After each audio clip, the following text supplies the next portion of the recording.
Entretien libre, un podcast présenté par la Maison des Géraniums. Épisode 9, Félicia Tremblay.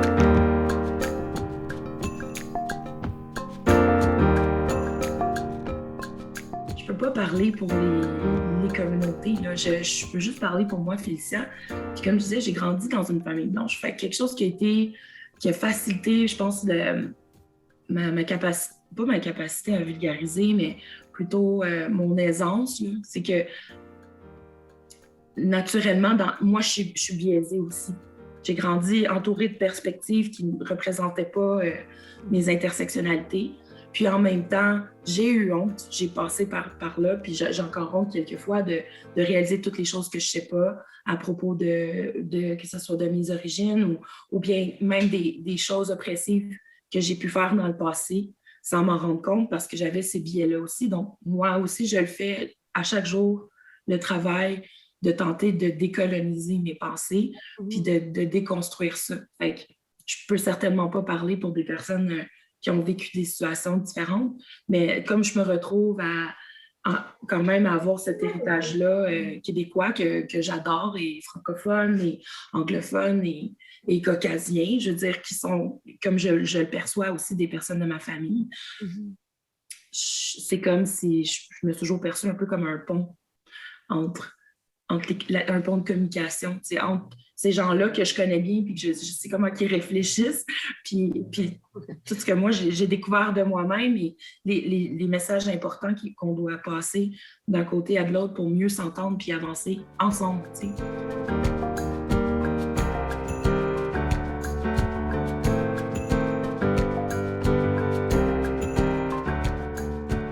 Autre chose, je voulais dire, moi, j'haïs ça quand le monde me dise « vous ». Parce que tu as dit ça plus tôt. Non, mais je te le dis avec amour, là, dans le sens qu'on parle de ça. J'haïs ça. J'haïs ça. Je l'ai entendu en plus, j'étais comme... Ah oui, tout à fait. Ça t'a pincé. Bon, ben, tu vois. Ça m'a pincé. C'est en bien bonne. Parce que moi, je suis comme, attends, excuse-moi, c'est qui ça, vous? Ouais. Ben, vous, là, parce que des fois, on me parle, vous, puis là, ben, les Haïtiens, là, je suis comme, je suis pas haïtienne, là, comme, tu sais, vous, ben, les Noirs, là, je suis comme, ben, je suis afro-autochtone, puis on pense pas toutes pareil. Like, tu sais, fait que moi, j'aime bien ça, challenger le monde, là, qui me parle au vous, là, j'essaie de just slip out, mais comme, des fois, je me suis assinée longtemps pour ça, là. Ouais. Puis aussi, je vais te faire remarquer, tu sais, c'est comme, je te dis, c'est fatigant, ben, c'est plate comment que les gens, ils parlent juste du passé, tu sais, puis ils parlent pas du présent. On parle du passé depuis tantôt aussi. C'est vrai. On parle du passé depuis tantôt. Puis, ce qui arrive dans cette déconnexion-là de hier à aujourd'hui, c'est que, comme, moi, je suis là, mettons, je suis afro-autochtone, mais je parle de diversité et inclusion, mais ça touche pas juste une chose en particulier. Ça couvre plein de domaines. Ça couvre tout, en fait, dans ma vie de tous les jours, dans mon travail, dans la musique, genre, comment que j'ai vécu mes expériences. Ça, on pourra en parler. Si tu veux être dans le aujourd'hui, il faut avoir des conversations sur aujourd'hui, comment est-ce que les personnes sont encore affectées. Tu comprends? Parce que... mais ça, je veux t'en parler. Les gens, ils courent un peu partout. Là. Fuck, diversité, inclusion, on veut mieux comprendre. Ils demandent à des gens de leur partager leur expertise, de savoir vécu. Parce que moi, je pense que tout le monde qui fait partie d'un groupe d'équité, là, dont les femmes aussi font partie, ont un savoir vécu là, qui leur est unique. Puis des fois, c'est les mots qu'on ne peut pas mettre dessus. Puis des fois, ben, on évolue d'une certaine manière, puis on ne se retrouve pas dans le domaine d'éducation, mettons, comme je fais, mais ça se paye, cette expertise-là. Combien de fois je me suis fait demander de donner une conférence sur la diversité et l'inclusion? Puis là, j'étais comme parfait, tu sais, c'est quoi les honoraires? Ah, ben non, en fait, nous autres, on offre une plateforme. Là. OK, mais j'ai pas besoin de votre plateforme, comme je refuse des contrats parce que j'ai pas le temps, là. Oui, mais tu sais, notre clientèle, ils vont tous te voir, genre. Ouais, puis, comme je t'ai dit, je suis déjà débordée. C'est comme, ben non, mais on te rend service.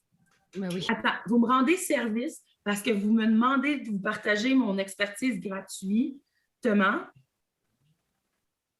Puis moi, je dois me satisfaire du simple fait que vous m'acknowledgez un tantinet. C'est ça, vous me dites. C'est ça, me rendre service. Tu sais. J'ai la chance aujourd'hui d'être en mesure de remplir mon frigo. So, j'en fais du pro bono, mais seulement pour des causes qui me tiennent à cœur, puis, ou pour des organisations que je sais là, qui n'ont pas beaucoup de sous, là, évidemment.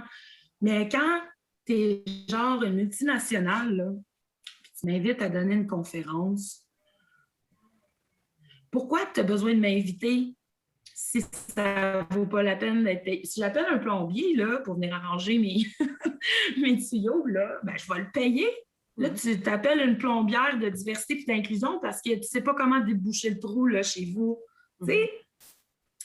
Fait que là, il y a encore une grosse mentalité autour de ben non, mais on vous rend service, on vous offre une plateforme. OK, mais tu sais, c'est pas ça qui aide les gens à faire leur épicerie. Parce qu'on doit vivre, nous autres aussi, là, on ne mange pas de la poussière de fée puis des fleurs magiques, là. Tu sais? Ouais, vraiment, je comprends. Puis ça revient un peu à ceux qui s'attendent à ce que tu fasses l'éducation dans ton quotidien, là, dans des gens qui te disent ouais, mais ça, c'est comme... Ben, c'est ça. Ouais. Mais, tu sais... C'est dur de mettre sûrement les limites parce que les groupes qui ne sont pas le groupe majoritaire ont l'expérience de s'adapter toujours au groupe majoritaire parce que le monde est créé pour ce groupe-là. Fait que si tu mets tes limites, si tu te respectes, je pense que je peux juste imaginer que ça te ferme des portes. Si tu dis non à cette conférence-là, ben quelqu'un d'autre va peut-être le faire. Puis, en tout cas, par rapport au féminisme, là, genre, il y a quand même eu beaucoup d'éducation. J'étais vraiment en crise.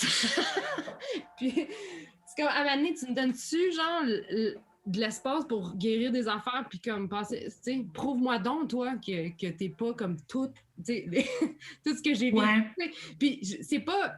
Je prends ma responsabilité, tu sais. Moi, je travaille, genre... Ouais, mais genre, show me otherwise. Mais c'est ça, exactement, tu sais. Moi, je prends vraiment ça à cœur de guérir, tu sais. Mais chaque fois que je retombe dans ces affaires-là, des fois, c'est comme si je revenais en arrière, mais on parlait de... Ça ressort des affaires, là, ça fait remonter des trucs. Puis ça a recommencé, puis ça a recommencé, puis... Tu sais, tout ça, là, c'est de l'énergie, là, je veux dire, à mettre là-dessus, là, tu sais. Alors qu'il y en a qui... C'est comme un genre de débat d'idées, là, tu sais, comme... je sais pas, là, c'est n'importe quoi, n'importe quel... Ben, c'est ça, puis en fait, on n'a pas à débattre, c'est ça l'affaire, tu sais. Des fois, mettons, je dis quelque chose, le monde sont comme, je suis pas d'accord, puis je dis, ben, je m'en fous que tu sois d'accord ou pas, c'est pas un débat, c'est un fait que je te partage. Fait que, ou bien que tu vas t'éduquer puis tu l'apprends, ce fait-là, mais moi, je suis pas là pour avoir un débat avec toi, comme, si je suis assez généreuse pour embarquer dans une conversation sur mon temps libre pour parler de ça, ou bien tu m'écoutes ou bien tu m'écoutes pas, mais je perdrai pas mon énergie à débattre, c'est pas ça pour moi. Puis tu n'arriveras pas vraiment à me prouver le contraire des faits qui ont été établis. Puis tu vois, tu sais, pour toi, mettons, comme ce que tu partageais de ton expérience, à ce moment-là, j'imagine un safer space, ça devient un espace où on se retrouve dans des identités féminines, puis on n'a pas besoin d'expliquer parce qu'on comprend. Puis pour beaucoup de personnes afrodescendantes, puis noires, autochtones, racialisées, ça devient un safer space aussi parce que quand tu te retrouves dans un environnement où les personnes ne sont pas là pour t'étudier, ne sont pas là pour te poser 3 millions de questions, tu peux être autre chose que la personne du groupe d'équité, que la femme féministe, que la personne afrodescendante. Ça devient un safer space aussi parce que là, il y a un poids qui retombe. Puis moi, je n'avais jamais connu ça tellement.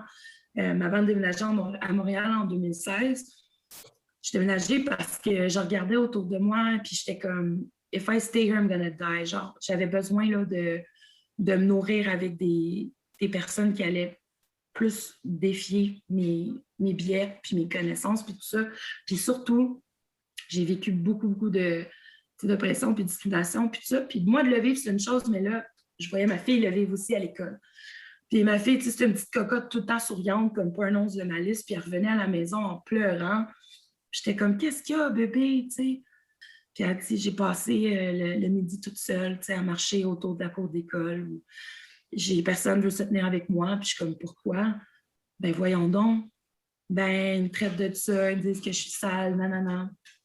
Puis là, moi, en tant que femme, puis en tant que jeune parent, je m'identifie comme femme, mais beaucoup plus dans la non-binarité, là, puis tout ça, mais j'assume, je me sens comme femme en tant que ma relation avec ma fille où je suis mère, mais je suis un peu papa aussi, mais peu importe, on s'en fout de tous ces termes-là. Bref, mais en tant que femme afrodescendante, jeune parent en plus, moi j'arrive à l'école avec mon manteau de cuir puis mes jeans, puis je me fais pas prendre au sérieux, là. Mais quand j'ouvre la bouche ou quand j'écris une lettre, ça passe en tabarnak. Puis là, j'étais comme... J'en ai engueulé des parents, puis j'en ai écrit des lettres au directeur, puis tout ça. Ça changeait pas que ses amis ne voulaient plus se tenir avec elle. J'étais plus capable de voir ça. J'ai dit, ça se peut pas. Là. Puis à ce moment-là, on était en 2016. J'ai dit, moi, je vais pas être témoin. Je vais pas témoigner de que mon enfant revive la même histoire que moi. Là, elle a un autre parent qui s'identifie du même groupe. Puis, ironiquement, son père est québécois et cubain aussi. Donc, ces deux parents, tu sais, elle a ce sens d'appartenance, pas sentir c'est le seul bébé chocolat, entre guillemets. Mais bref, je suis arrivée à Montréal. Dès sa première journée d'école, elle avait tellement d'amis, des jeunes, tu sais, de tous les horizons, des parents migrants ou non, tu sais, comme une richesse. Là. Puis juste pour ça, je savais que j'avais bien fait.